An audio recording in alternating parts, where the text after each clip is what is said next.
Hello everyone and welcome to the program. I'm Sean Wakimbale. What a week it has been. From the raid of judges and the huge reactions which followed their detention to the release of 21 of the over 200 schoolgirls abducted in Chibok town in Borno State in Nigeria's northeast region over 900 days ago.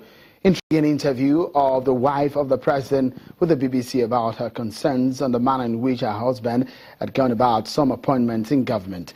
The president also responded to that in a barrage of responses from Nigerians across board. But tonight, let's begin with the assessment of the efforts of government on the security and anti-corruption fight. Let's begin tonight by telling you that some of the Chibok schoolgirls released by their abductors have reunited with their parents in Abuja. The rescued girls met with their parents after a Thanksgiving service in the nation's capital. Speaking at a church service, the Minister of Information, Alhaji Lai Mohammed, announced that the federal government is negotiating with Boko Haram for the release of the remaining Chibok girls. It was an event filled with a lot of emotions. Parents who are just sighting their girls for the first time in over 2 years could not hold back, tears rolling down their cheeks.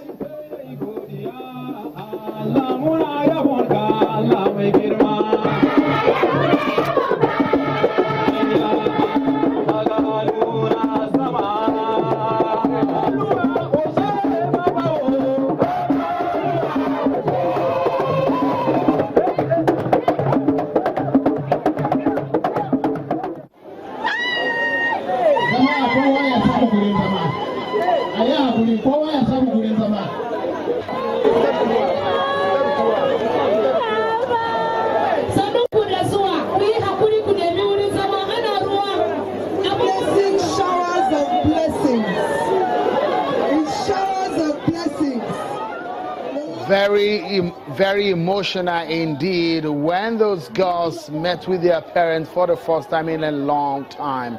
Well, let's talk about the commitment of the federal government now and the successes in the area of security.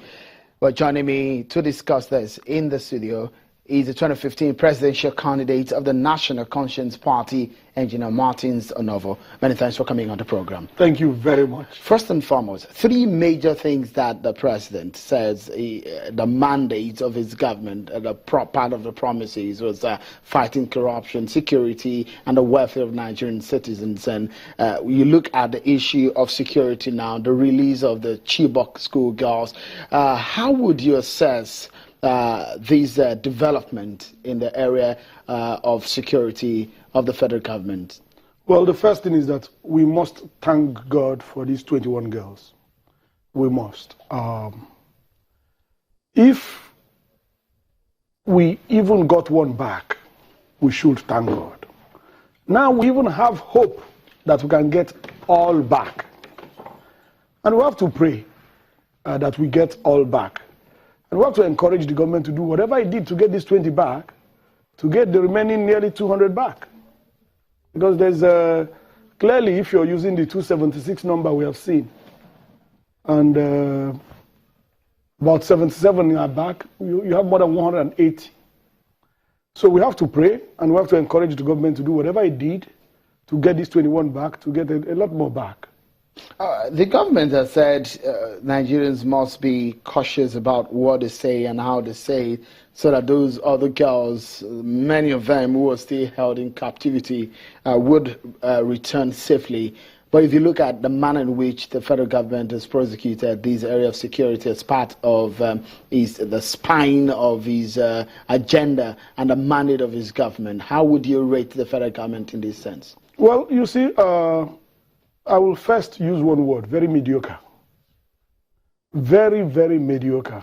This is 17 months, maybe 16 months. This government has been in power. The government promised to defeat Boko Haram in 2 months. This is 16 months. So if you want to rate the government yourself, you will see that the government has significantly deviated from its promise. That's number one. Number two, to defeat Boko Haram and get our girls back, there are no easy options. For example, we had suggested about 6 months ago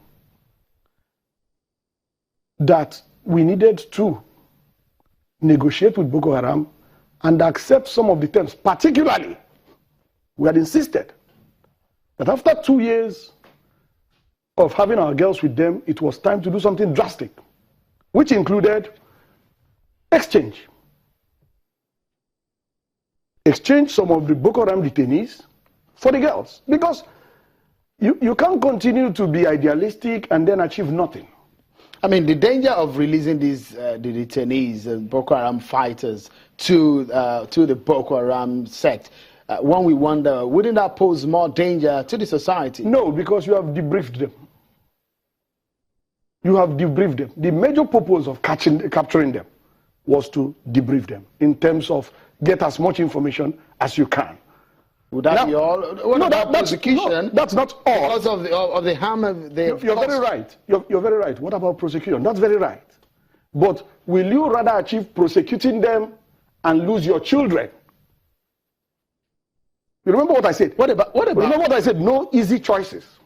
But we had publicly said, since you're not able to defeat Boko Haram, since you're not able to rescue our girls, our children, exchange the prisoners and get our children back. But I mean, it looks so much that was done, but some. No, the federal government said it didn't do that. They did magic, whatever magic it did. No, but would you rather not applaud the federal government for what it's done? Because 21 girls back. I mean, it's been there for 2 years. Those girls have been captured for 2 years. This government has been in place for over a year, and one we wonder, isn't that a positive for this government? Oh, it's a positive. You know, if you go to an exam and you score 17%. It doesn't mean you failed all the questions. You got some right. That's why you scored 17%. But you still failed the exam. I mean, the federal government said insurgency in the northeast region has been, that war has been fought to a large extent. And in fact, they said there is no local government area in the country that's been held by the Boko Haram insurgents. Isn't that another plus?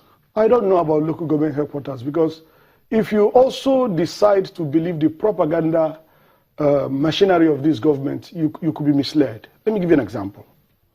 Remember, initially after the claims of technical defeat, the senator Borno Central, who is an APC senator, before you people say it's opposition, who's an APC senator, said the claims of victory were balderdash.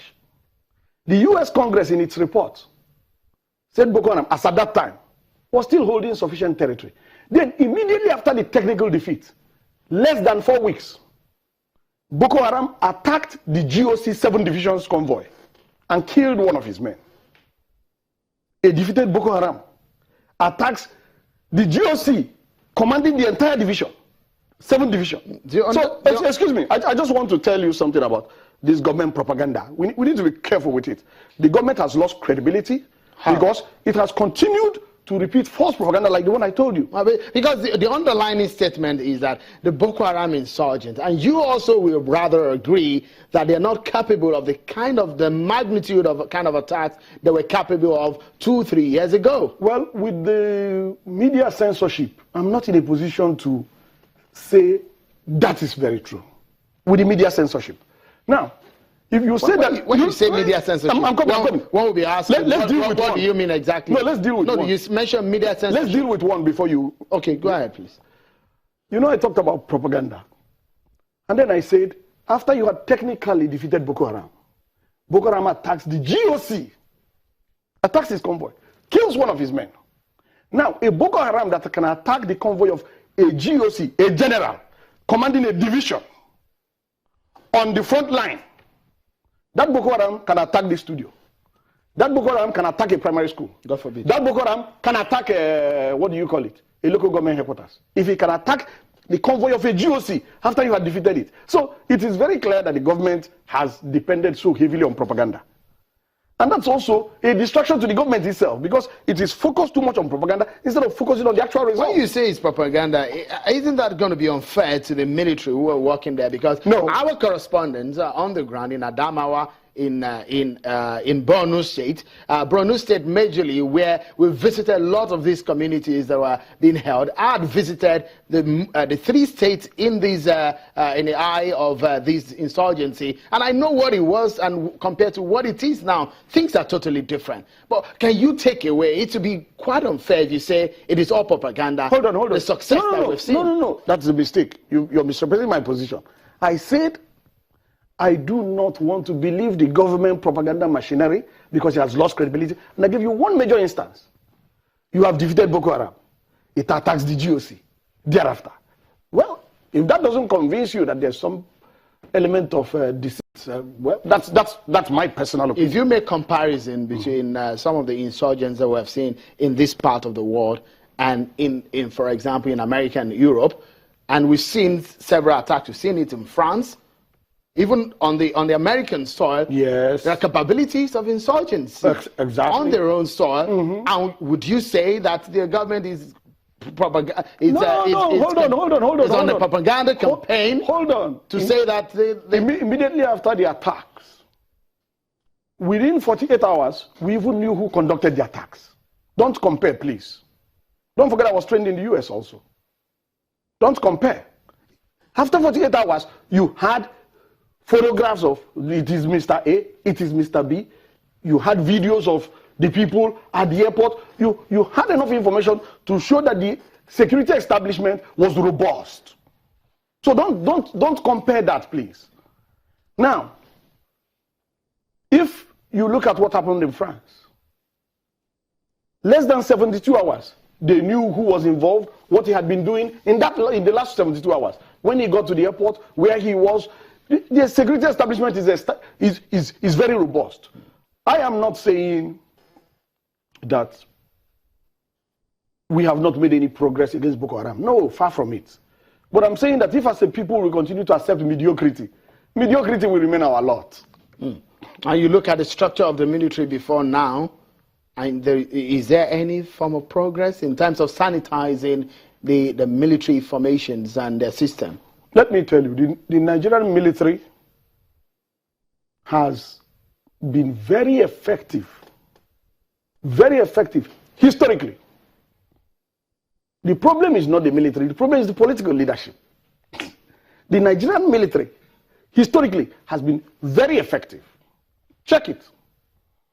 And they go to external peacekeeping operations and they come back best. They have been historically very effective. So it's not their professional competence.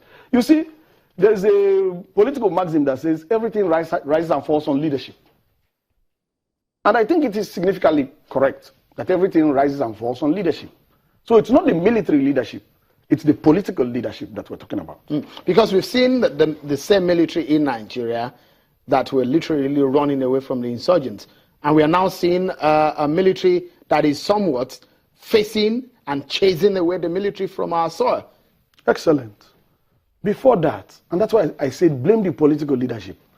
When the general elections was postponed for a few weeks to address the insurgency, if you see the radical improvement that was made in that short, between 1 and 2 months postponement, then you would have known that if the political leadership were a lot more committed, Boko Haram would have been a thing of the past. So back to political leadership. All right. Mr. Novo, we take a breather, and when we return, more on this issue of the Buhari's agenda on security, but more importantly, we look at the anti-graft war. How fair? Join us again.